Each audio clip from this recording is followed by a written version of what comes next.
Hey, what's going on, everybody? Movie Fan here. And yeah, back with another double feature tonight. We're doing Krampus and Nightmare on Elm Street 5, The Dream Child. So yeah, let's get into it. First, let's hit up Krampus. And Krampus was actually, I mentioned on Facebook a while back ago that I just watched it for the very first time. Really liked it, and 13 Wolfman's like, you should review it. And I was like, you know what? I think I will. So, yeah, I won't go into much detail because I don't want to give out any spoilers on this movie, but I'll just kind of give a brief whatever and then give my review on it. The story is this young boy, he's really into, like, the spirit of Christmas. He just, he still believes in Santa Claus.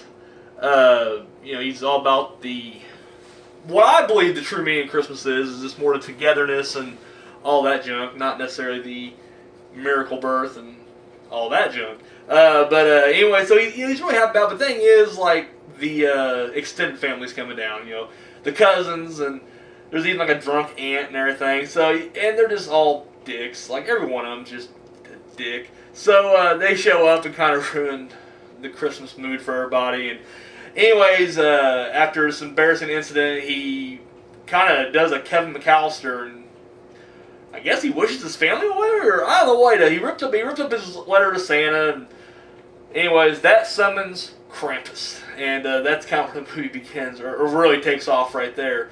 I really dug this movie. I like I just love the feel and the atmosphere to this movie more than anything else.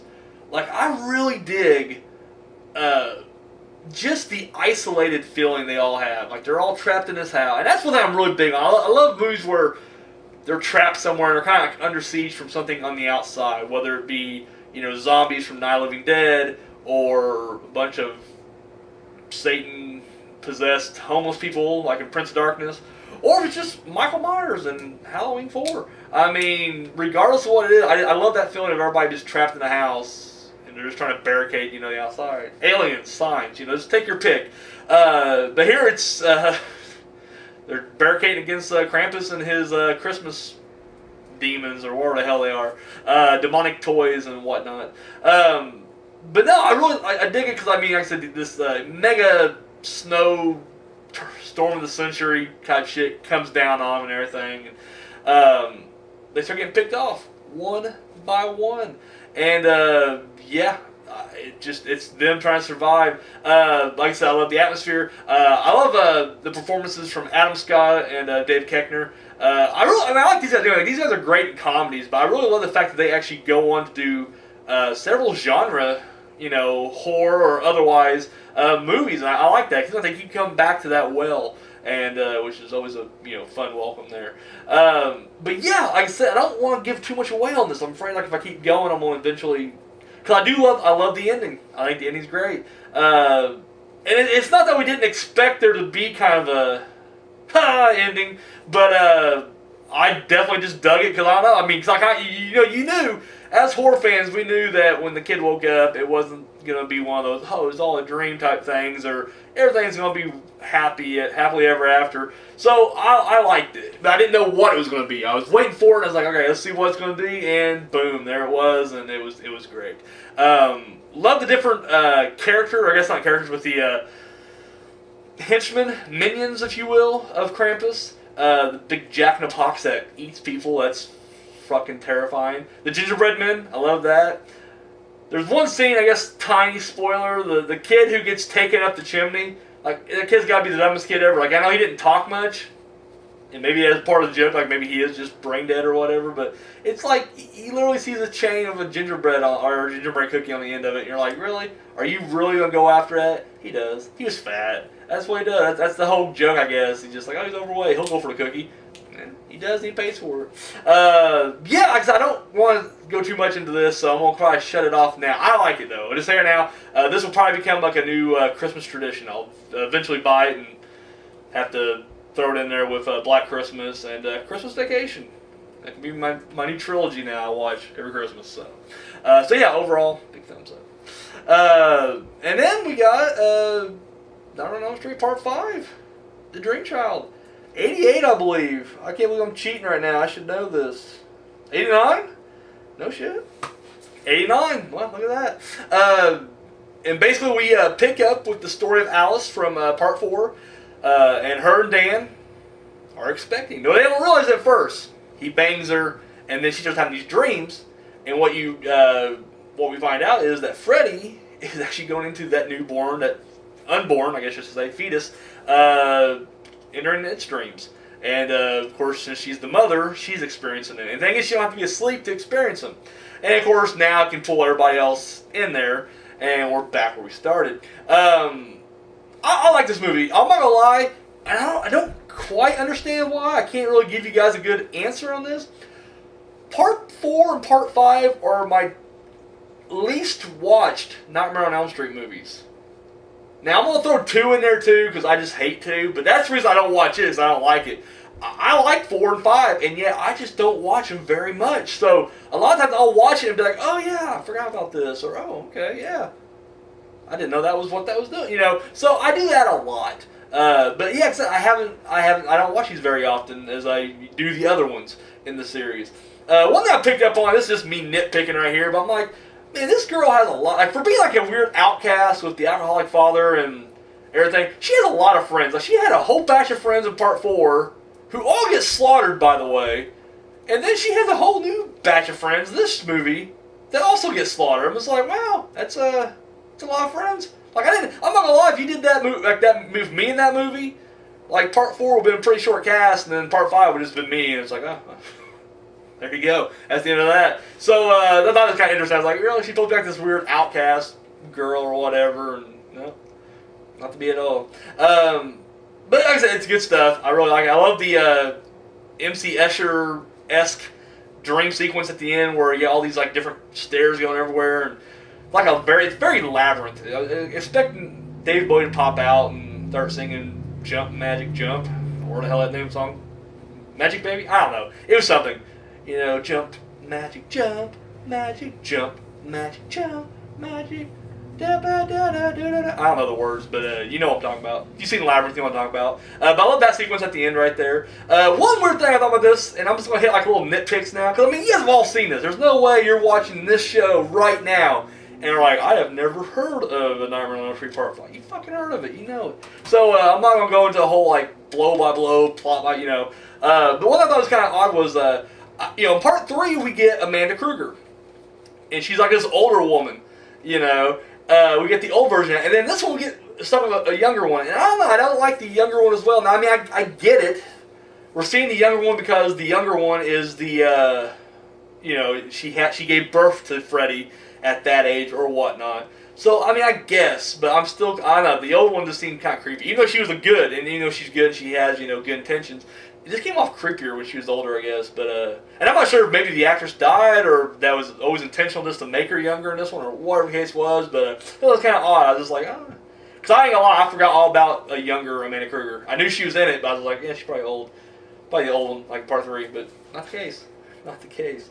I love this movie. This is the movie that made me, like, I realized it's more from this movie that kind of ruined the movie Click for me. In the sense that, like, in this movie, all it takes is for one character to close their eyes for a second and then open back up real quick, and you're automatically in the dream world. And I just remember on Click, there's that scene where Adam Sandler jumps onto the bed for a split second, closes his eyes, and when he wakes up, the camera's over here picking him up, and I'm like, this is all going to be a dream, isn't it? Like, this is what we're doing. This is Freddy Krueger 101, and they're going to try to pull it off. Like, you don't know what we're doing. I'm like, I know what you're doing. I know what you're doing. But yeah, no, like I said, but like everybody in here, like everybody who falls asleep in here, it's not even like a heavy sleep. It's like, oh, I'm in dream world. I just closed my eyes for a second. And fuck. Not just that, I also kind of thought it was kind of weird that like she didn't seem as strong in this one. Like she was pretty strong. I'm talking about Alice. Sorry, just kind of using a pronoun game there. Alice just didn't seem as strong in this one as she did in the other ones.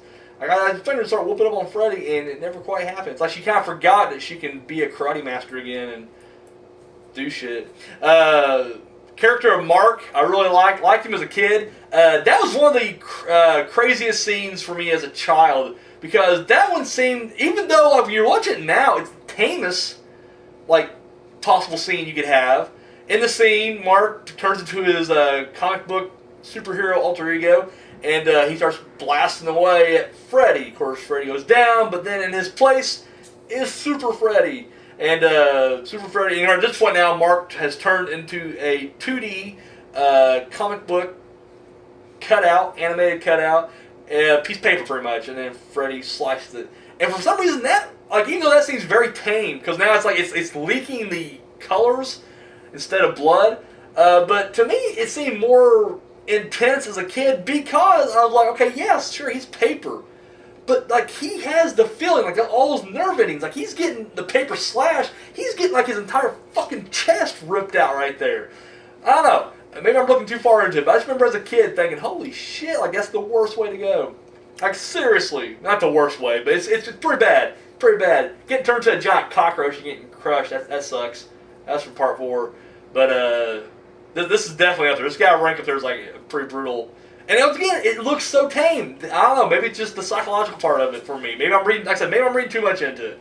But yeah, this one kind of just ends. In part 4, it gave you kind of you get a little reflection of Freddy, and it kind of gives you the indication, nah, he's not dead. He'll come back. What's going to stop him? But here they do kind of get more of a finalized ending, which I like. Unfortunately, we don't ever see Alice or her kid again. Jacob. Yeah, that's it. Jacob. We don't see either of them again. Which is unfortunate because I'm like, there's still a storyteller. She's the Dream Master. And he's the Dream Child. No more room to put him in there? I guess not. So we go on to part 6, and then of course there's no mention of them ever again. But I like it. Obviously, it's a classic. It's good stuff. If you're a fan of Freddy Krueger, you'll love it. He's definitely at his cheesiest here. Literally just one-liner. And it was this one. Cause I know he said it a few other times in the other ones, but he definitely uses the word bitch a lot in this one. It just reminds me of a Scary Terry from Rick and Morty. So, I don't know. Got some extra humor out of that one, I guess. But, yeah, that's it. That's all I got, guys. So, let me know what you guys thought about these movies down below.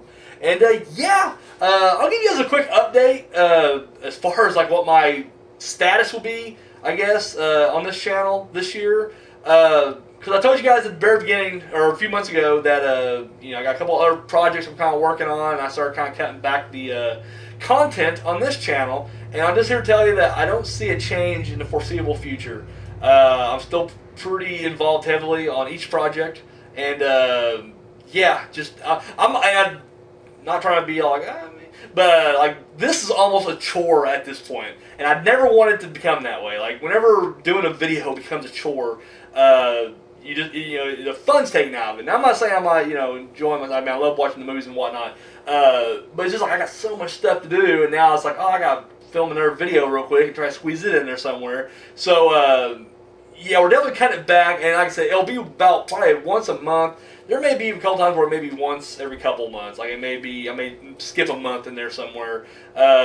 Just until, like I said, things calm down a little bit. Because, like I said, I'm working full time now, and I'm doing all my free time is kind of devoted to other things. So, yeah, we're gonna kind of cut it back just a little bit more. I know you're thinking what the fuck, Phantom? Cut it back a little bit more, very much more cut back. And you're right, there really isn't. But, yeah, that's just where we're at right now, guys. So, that's all I got. Guys, thank you for watching, and until next time.